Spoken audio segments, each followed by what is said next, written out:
السلام عليكم ورحمة الله تعالى وبركاته. بدو waxay ka mid tahay waxyaabaha ugu faa'iidada badan ee ugu anfac badan adduunkana wax badan bay ka tartaa waana la munaafacaadsadaa badan ku muuqata ama falog ku muuqda waa badda berbera oo aan u aadnay dalxiis annaga asxaab kale fara badani haddaba waxaanu daawan doonaa fiidiyo fara badan oo aad iyo aad u qurux badan haddaba lagama dalwacna ee waa laga sawir wacan yahay oo waa laga edit wacan yahay inagu ka Soomaali ahaan waxaynu muujinaa inteena xun aagisa ma soo muujinaa inteena wanaagsan waa sababta alaanka leenuga aaminsan yahay waxaynan ahayn ee wax xun leenuga aaminsan yahay meel kasta waxay nagu dhigsan board dawarsi ama board xumaan oo dad xun aan waxba haysan oo faqara ah haddaba kuwii ka goyn lahaa maanta boardkaasi waa inaga oo board wacan ku dhigsan lahayn dalkeenana soo muujisan lahayn ee meel isdhigi lahayn saakaanu aadnay xagga iyo berbera ilaa Sheekh annagoo iska asxaab soconaysa ah oo dalxiisa laakiin uma jeedin inaan wax duubno ama vlog duubno way dad vlog ma nihiin vlog waxa loogu tagaa youtuberada waaweyn Cabdilla Jamaali Qays waa ka siiroogi birco runtii ari baa ka muuqda waxyaabo badan baa kaga muuqda laakiin sida kale uu wanaagsan yahay haddaba waxyaabaha aan la yaabo waxa kamid ah magaalada berbera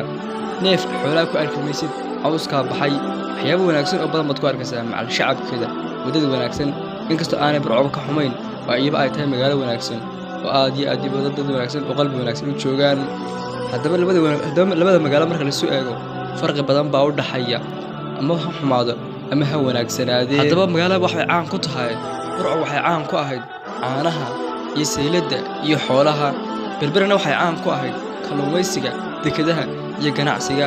haddaba magaalada sidii uga soo bixin xilkeedina may gudan ilaa berbera marka laga reebo laamiyada ay samaystay inta ayaynu isla daawana vlog ilaa Sheekh bismillaahir rahmaanir rahiim halkan ku muuqata waxa weeye waa buuri Sheekh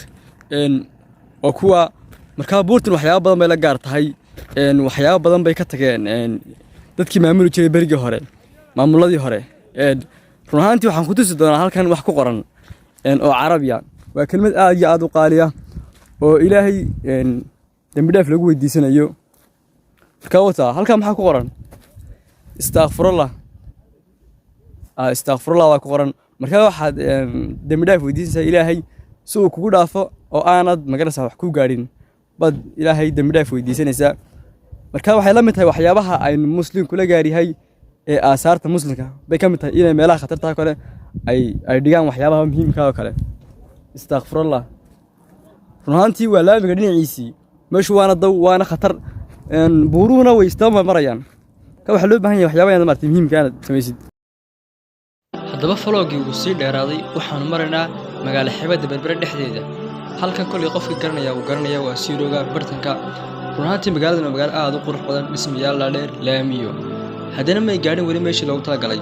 sababtoo ah waa magaalo xuduna waa magaalo dekad leh waana bartankii Soomaalida ama muslimiinta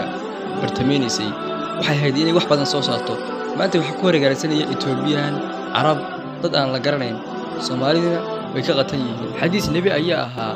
aliyad ulya khayru marid sufla gacanta sareysa ayaa ka khayr badan gacanta hooseysa